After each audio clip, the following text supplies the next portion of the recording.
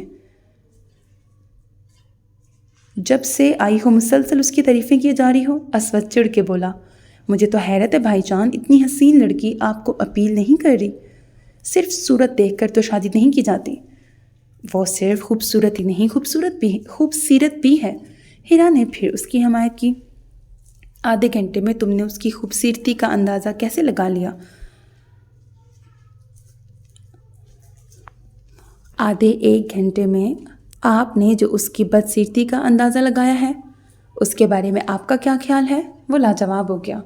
ہاں بیٹے، یہ تو میں بھی کہوں گی، تم اللہ جانے کیوں اس رشتے کے لیے حامی نہیں بھر رہے، جبکہ ہم سب کو نہ صرف لڑکی بلکہ سب گھر والے بھی بے حد پسند آئے ہیں۔ اچھی لڑکیاں یوں تو نہیں ٹھکرائی جاتی ہیں۔ اوہو امی، آپ لوگ تو بس لڑکی کی ہی صورت یاد کیے جا رہی ہیں۔ یہ بھی تو دیکھیے کہ آپ کا اپنا لڑکا کس شکل کا ہے۔ انصاف کی بات کیجیے، کیا میں اس کے یا وہ میرے قابل ہے؟ اسود نے جھنجھلا کے کہا، لو تمہاری شکل کو بھلا کیا ہوا ہے؟ لاکھوں سے اچھے ہو، پڑھے لکھے، برسر روزگار، لمبے قد اور پرکشش شکل کے مالک ہو، رنگ ہی تو ذرا کم ہے، اور پھر لڑکوں کا رنگ تو نہیں دیکھا جاتا۔ امی نے ایک دم اس کی تعریفیں شروع کی تو وہ بے ساختہ ہنس دیا۔ ہر ماں کی طرح آپ کے نزدیک میں بھی چاند کا ٹکڑا ہوں، چاہے گہن لگا ہی صحیح، اور یہ خوب رہی کہ لڑکے کا رنگ نہیں دیکھا جاتا۔ اگر جو اپنا بیٹا کالا ہوا تو کہہ دیا جاتا ہے کہ لڑکی والوں کو لڑکے کی تعلیم، جاب یا خاندان دیکھنا چاہیے، اور جو اپنی بیٹی کالی ہوئی تو لڑکے والوں کے بارے میں کہا جاتا ہے کہ لڑکے کو لڑکی کی شکل نہیں، اس کا سلیقہ اور عادت دیکھنی چاہیے۔ بس ہر ماں اپنی اولاد کی خوبیاں بیان کرتی ہے۔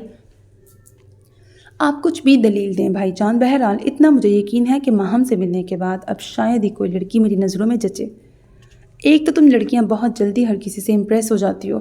شادی تو مجھے ہی کرنی ہے، اور یہ بات تو طے ہے کہ وہ لڑکی ماہم ہرگز نہیں ہوگی۔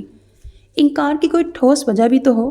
امی نے پوچھا۔ یہی سمجھنے میں ساری عمر احساس کمتری میں نہیں گزارنا چاہتا۔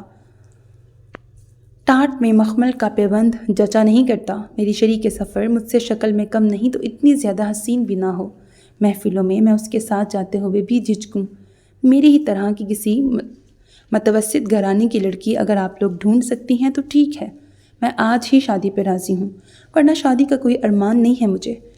وہ فائنلی یہ بات کہہ کے چلا گیا، اور امی ہیرا کو سمجھانے لگیں کہ وہ اس معاملے میں زبردستی کریں گی تو وہ اور چڑ جائے گا، لہٰذا فی الحال خاموش رہنا ہی بہتر ہے۔ ہیرا یہ تو جان ہی گئی تھی کہ اب بھائی جان کی بات پتھر کی لکیر ہوگی۔ وہ کبھی بھی ماہم کے لیے حامی نہ بھریں گے، لیکن پھر بھی وہ اس کو بھابھی نہ صحیح دوست تو بنا ہی سکتی تھی۔ لہٰذا امی کی اجازت سے وہ ان کے ہاں ہو بھی آئی تھی، اور وہاں جا کے نہ صرف ماہم بلکہ پونم، جو کہ اس کی ہم عمر بھی تھی، سے بھی خوب دوستی ہو گئی تھی، اور چند ہی ملاقاتوں کے بعد ان دونوں کا آنا جانا بھی شروع ہو گیا تھا۔ پونم ویسے بھی بہت جلدی ہر ایک سے فری ہو جاتی تھی، وہ تو کئی دفعہ ہیرا کے گھر ہو بھی آئی تھی، البتہ ماہم ہر دفعہ ٹال دیتی تھی۔ سنیے ماہم، میں اگر حساب لگاؤں تو یہ میرا آپ کے یہاں چوتھا چکر ہے، یعنی کہ ہیٹرک کر چکی ہوں، لیکن میرے اتنے پھیروں کے باوجود آپ ایک دفعہ بھی ہمارے یہاں نہیں آئیں، اس کی وجہ کیا ہے؟ یہ تو آپ کو آج بتانا ہی ہوگا۔ خیر ماہم تو بعد میں جواب دے گی، پہلے تم یہ تو بتاؤ کہ مجھے تو تم خوب تم کہہ کے مخاطب کرتی ہو، اور یہ اپنی ماہم جو مجھ سے صرف 1 سال بڑی ہے کو آپ کیوں کہتی ہو؟ جبکہ نہ آپا نہ باجی، لیکن صرف ماہم، آپ کی تو کوئی تک نہیں ہوئی۔ پونم تو بولنے کا کوئی موقع ہاتھ سے جانے نہ دیتی تھی، اس لیے اب بھی چپ نہ رہ سکی۔ ان کو جو میں کہنا چاہتی ہوں وہ کہہ نہیں سکتی، اور تم کہہ کے مخاطب کرنا اچھا نہیں لگتا۔ ہیرا نے حسرت سے کہا تو ابھی پونم پوچھنے ہی والی تھی کہ کیا کہنا چاہتی ہوں، لیکن ماہم سمجھ گئی، وہ اسے بھابھی کہہ کے مخاطب کرنا چاہتی ہے، اور اگر اس موضوع پہ گفتگو چل پڑی تو شاید وہ ہیرا سے بھی مل نہ پائے، شاید وہ ہیرا سے بھی نہ مل سکے۔ نہیں بھئی، تمہارے ہاں نہ جانے کی وجہ تو کوئی بھی نہیں ہے۔ پونم تو امتحانوں سے فارغ ہو چکی ہے، جبکہ میرے امتحان ہونے والے ہیں، اس لیے پڑھائی پر زور زیادہ ہے۔ تمہیں تو پتہ ہی ہے، ہم جیسے اسٹوڈنٹ سارا سال عیش کرتے ہیں، اور جب امتحان سر پہ ہوں تبھی نوٹس بنائے جاتے ہیں، تبھی رٹے لگاتے ہیں۔ امتحان سے فارغ ہو کے سب سے پہلے تمہارے گھر ہی آؤں گی۔ اللہ کرے ہمیشہ کے لیے آ جاؤ۔ ہیرا نے دل سے دعا مانگی لیکن کہا نہیں، جانتی تھی اگر کہہ دیا تو وہ پھر کبھی وہاں کا رخ بھی نہیں کرے گی، اور پھر واقعی ان دونوں کی مہینہ بھر ملاقات نہ ہو سکی۔ وہ امتحانوں کے دوران بالکل ہی مصروف ہو کے رہ گئی۔ وہ ہمیشہ آخر میں اتنی محنت کرتی تھی کہ اپنا بھی ہوش نہیں رہتا تھا، اور تو اور پونم کو بھی کمرے میں آنے کی اجازت نہ ہوتی تھی، اور آخری پرچہ دیکھ کر وہ جو آ کر سوئی ہے تو اگلے دن 10 بجے ہی اٹھی۔ سب کو جگانے سے منع کر دیا تھا، اس لیے کوئی اسے ڈسٹرب کرنے نہ آیا۔ وہ منہ ہاتھ دھو کے ناشتہ کر رہی تھی کہ پونم آ گئی۔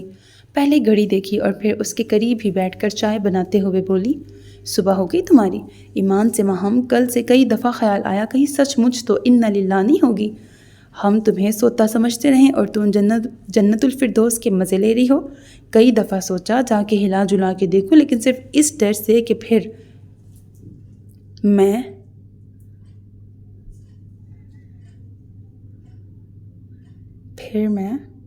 ورڈ مٹا ہوا ہو جاؤں گی۔ میں نے تمہارے کمرے کا رخ نہیں کیا۔ اف، اتنی زبردست نیند آئی ہے کہ کیا کسی کو بیٹی بیاہ کے آئی ہوگی۔ ہاں بھائی، بیاہ سے یاد آیا، اب تو BA ہو گیا، لہٰذا اب بیاہ کی باری ہے، تیار ہو جاؤ، اب تو بہانہ بھی ختم ہو گیا۔ کاش میں تم سے چھوٹی ہوتی تو تمہارے بیاہ کا ارمان پورا ہو جاتا، کوئی بگائے نہ بگائے۔ تم تو مجھے پتہ ہے مجھے گھر سے نکال کے ہی دم لوگی، کوئی نہیں کرنی میں نے شادی وادی۔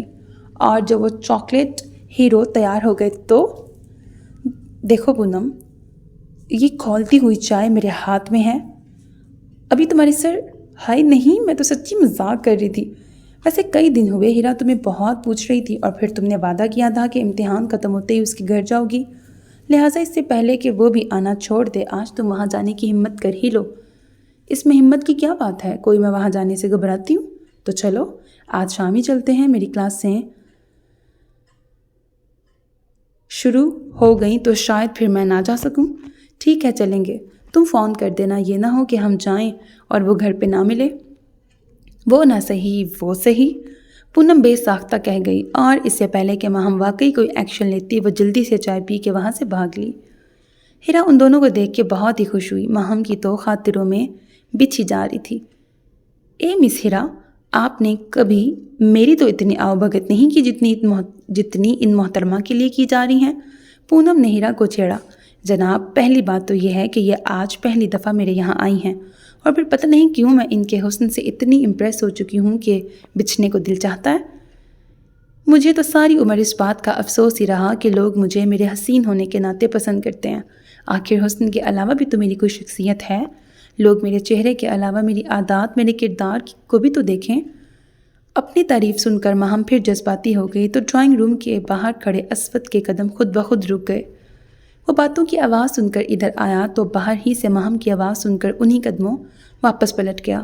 ہیرا، تم مائنڈ نہ کرنا، یہ جو ہماری بہن صاحبہ ہیں ان کی کبھی منہ پہ تعریف نہ کرنا، یہ اپنی طرح کی واحد شخصیت ہیں جنہیں اپنی تعریف سے چڑ ہے۔ تم اگر انہیں کوئلہ کہو تو خوش ہوں گی، اور اگر غلطی سے ہیرا کہہ دو نا تو ناراض ہو جائیں گی۔ کبھی دماغ کے پیچ اوپر نیچے ہو جاتے ہیں تو عموماً لیکچر کے بھی دورے پڑتے ہیں۔ پونم نے ایک دم ماحول کو خوشگوار بنا لیا۔ بھائی میں کوئی جھوٹی تعریف یا خوشامد تو نہیں کر رہی، ماہم مجھے صرف چہرے کی بدولت نہیں اپنی عادتوں کی وجہ سے ہی تو اتنی پسند ہے۔ ہیرا نے بالکل بھی برا نہ مانا، جس کی ان دونوں کو خوشی ہوئی، اور پھر چائے کے دوران جو باتوں کا سلسلہ شروع ہوا تو مغرب کی اذان پر دونوں کو ہوش آیا کہ کتنی دیر ہو چکی ہے۔ مارے گئے ماہم، اب تو ابو بھی آ گئے ہوں گے، اور امی سے تو صرف 6 بجے تک کی اجازت لی تھی اور اب 7:30 ہو رہے ہیں۔ تم لوگ اپنی کار سے نہیں آئیں؟ نہیں یار، وہ ورک شاپ میں پڑی ہے، کیا کریں؟ ابو کو فون کر دیں؟ پونم بولی، تاکہ اگر ڈانٹ نہ بھی پڑنی ہو تو پڑ جائے۔ ابو ابھی آئے ہوں گے اور آتے ہی ہمیں لینے آ جائیں۔ نہ بابا، ٹیکسی سے ہی چلتے ہیں، ماہم نے کہا۔ اچھا، اب آپ زیادہ چیمپئن نہ بنے، ٹیکسی ہی میں جانا تھا تو برقع پہن کے آتی، یہ برقعے کا بھلا کیا ذکر؟ لو جی، تمہارے حسن کو دیکھ کر تو بڑے بڑے شریف پھسل جاتے ہیں، اور اس بیچارے ٹیکسی ڈرائیور نے تو خواب میں بھی تم جیسا نہ دیکھا ہوگا۔ اپنے ساتھ مجھے بھی مروانا، پونم نے مذاقاً کہا، اور ماہم اسے سوائے گھورنے کے کچھ بھی نہ کہہ سکی۔ جی، آپ دونوں میری مہمان ہیں، لہٰذا آپ کو گھر چھوڑنا میری ذمہ داری ہے۔ میں بھائی جان کو پکڑتی ہوں، ویسے بھی امی میلاد میں گئی تھیں اور انہوں نے 7:30-8 بجے تک آنے کو کہا تھا۔ انہیں لینے تو جانا ہی ہے، تم 2 منٹ بیٹھو، میں ابھی ان کو لے کے آتی ہوں۔ چلو، دیر ہونے کا یہ تو فائدہ ہوا کہ تمہیں دیدار کا موقع مل گیا۔ پونم، تم اپنی گز بھر کی زبان کو کبھی بند نہیں رکھ سکتی؟ اچھا بابا، نہیں بولتی، تمہارا بس چلے تو میرے سانس لینے پہ بھی پابندی لگا دو۔ اور 5 منٹ بعد ہی ہیرا اسود کو لے کے آ گئی، کریم کلر کے شلوار قمیص میں۔ اس کا نمایاں قد کافی شاندار لگ رہا تھا، سوبر چہرے پر مسکراہٹ کی ہلکی سی بھی جھلک نہ تھی۔ رنگت سے مار کھا گیا، ورنہ بندہ ٹھیک ٹھاک پرسنالٹی کا مالک ہے۔ پونم نے دل میں سوچتے ہوئے ماہم کو دیکھا، جو کہ یقیناً اپنے دھڑکتے دل کے ساتھ نروس سی لگ رہی تھی۔ اسود نے ان کے سلام کا جواب دیتے ہوئے کہا، آئیے میں آپ لوگوں کو چھوڑ آتا ہوں، تم بھی آ جاؤ ہیرا۔ وہ یہ کہہ کے باہر چلا گیا۔ ہیرا نے ملازم کو دروازے بند کرنے کو کہا اور وہ تینوں باہر آ گئیں۔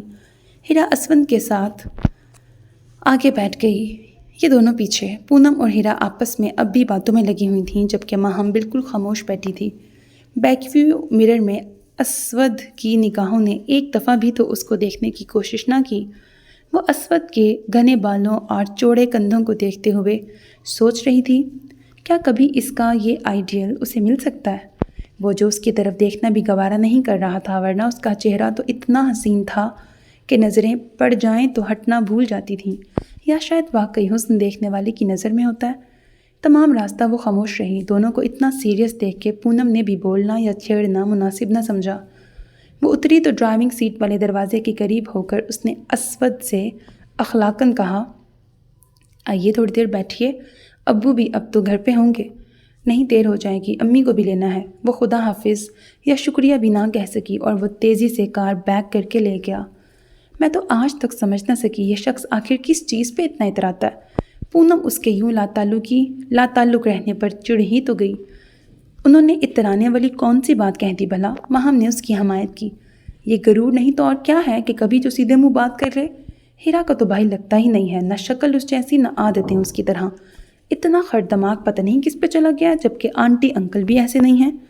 ہو سکتا ہے سب کے ساتھ ایسا نہ ہو، اور پھر ہم دونوں کا پہلا امپریشن بھی تو کچھ ایسا پڑا تھا کہ میرے خیال میں اس کی جگہ کوئی بھی ہوتا اس کا رویہ ایسا ہی یا شاید اس سے بھی بدتر ہوتا۔ تم نے اس غلط فہمی کی معافی مانگ تو لی تھی، اب کیا چاہتا ہے؟ ناک رگڑ رگڑ کے معافی مانگے؟ نہ بابا، میری ناک اتنی فالتو نہیں ہے جو اس کالے جلے ہوئے شخص کے لیے گھسے۔ ویسے ماہم، سچی بات تو یہ ہے تم بلا وجہ اس کی خاطر گلی جا رہی ہو۔ اب ایسا بھی کوئی چارم نہیں ہے کہ انسان بالکل ہی دیوانہ ہو جائے۔ تمہارے خیال میں وہ شاندار نہیں ہوگا، لیکن میرے نزدیک وہ ایک خوبصورت انسان ہے۔ تمہارے لیے ہو تو ہو، لیکن میرے خیال میں کوئی بھی نارمل شخص اس کو خوبصورت نہیں کہہ سکتا، بالکل ایسے ہی جیسے کوئی بھی آنکھوں والا تمہیں بدصورت نہیں کہہ سکتا۔ تم نے آنکھوں والا لفظ ٹھیک کہا، یہ تو اپنی اپنی نظر ہے جو کسی کو خوبصورت اور کسی کو بدصورت بنا دیتی ہے۔ ہو سکتا ہے اس کے نزدیک میں حسین نہ ہوں اور اسے تم میری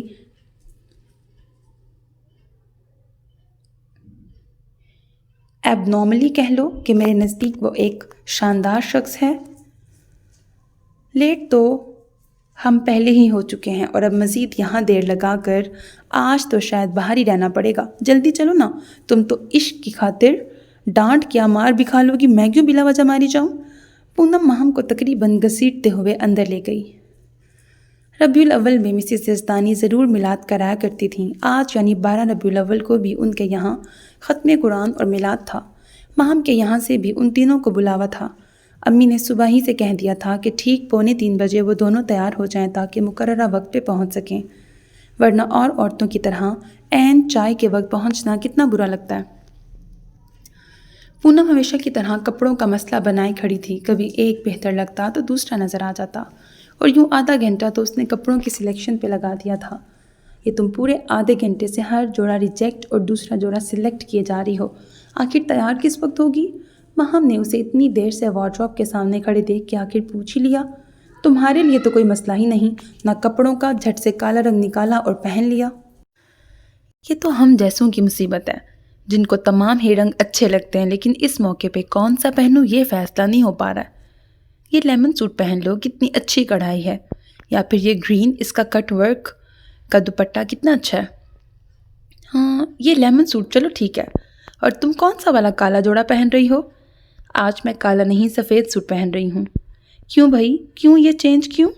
میں کالے کپڑے پہن کر کسی کو کمپلیکس میں مبتلا کرنا نہیں چاہتی، ماہم نے بے خیالی میں کہہ دیا۔ اچھا، تو تمام حربے ناکام ہو گئے جو اب حور یا سفید روح بن کے ڈرا دھمکا کے بات منوانا چاہتی ہو؟ چلو یہ بھی کر کے دیکھ لو، ویسے ہے تو بہت ہی چکنا گڑا۔ اگر ایسی بات کی تو میں سچ مچ عین وقت پہ جانے سے انکار کر دوں گی۔ ماہم آج کل بہت حساس ہو رہی تھی، فوراً برا مان لیا کرتی تھی۔ توبہ توبہ، اتنا غصہ! ویسے ڈیئر سسٹر، وہاں نہ جا کر بھی تم میرا نہیں اپنا ہی نقصان کرو گی۔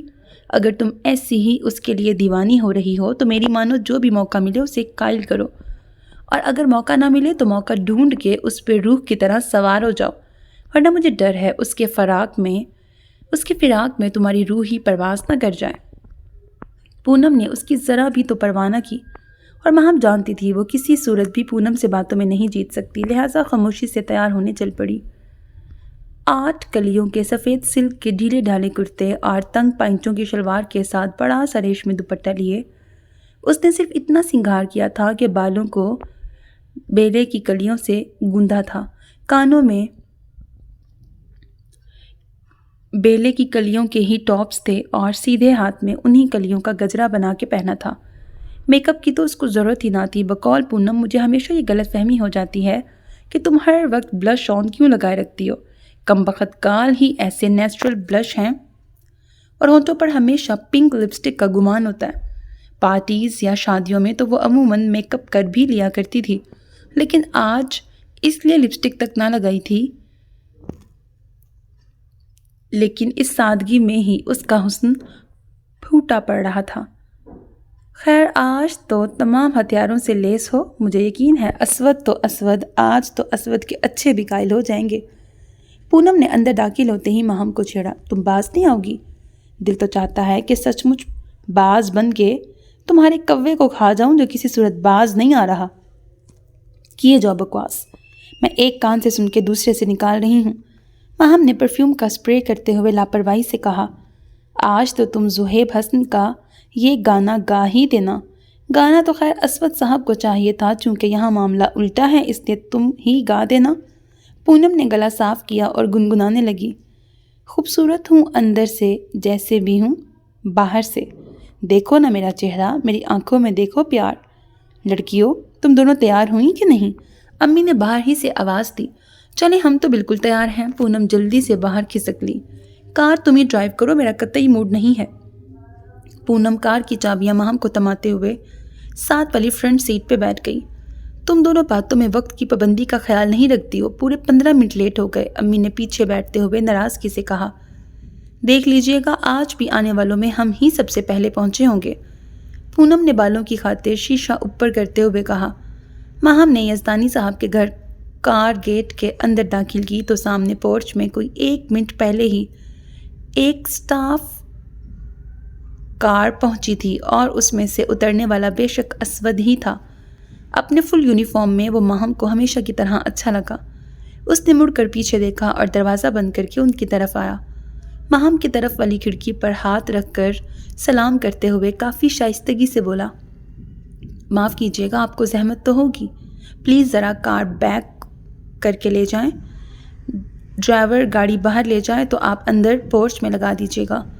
اس کے اتنے سافٹ لہجے سے وہ دونوں ہی چونکی تھیں۔ ماہم نے بغیر کچھ کہے کار بیک کی اور اندر والی گاڑی کے باہر نکلنے کے بعد جب وہ اندر داخل ہوئی تو اسود وہیں پورچ میں کھڑا تھا۔ امی سب سے پہلے اتری۔ السلام علیکم آنٹی، معاف کیجیے گا، میں نے آپ کو دیکھا نہیں۔ جب تم پر نظریں پڑ جاتی تو بھلا اور کچھ نظر آ سکتا ہے؟ لگتا ہے سفید جوڑے اور جوڑے کے پھولوں کا اثر ہو گیا، پونم نے نہایت ڈٹائی سے ماہم سے کہا۔ تمہاری یہ پھٹے ہوئے سیلنسر والی آواز ضرور کسی دن مجھے مروائے گی۔ اتر بھی جاؤ لڑکیوں، امی ان کی ہر وقت کی باتوں سے ہمیشہ چڑ جاتی تھیں۔ اتر رہے ہیں، پونم جلدی سے اتر گئی۔ ماہم گاڑی لاک کر کے مڑی تو اسود احتراماً اب بھی وہیں کھڑا تھا۔ اس نے ایک بھرپور نظر ماہم کو دیکھا جو اتنی سادگی کے باوجود بہت منفرد لگ رہی تھی۔ اسود کو اپنی جانب دیکھتا پا کر وہ خاموشی سے بغیر کچھ کہے اندر چلی گئی۔ اس جیسی لڑکی واقعی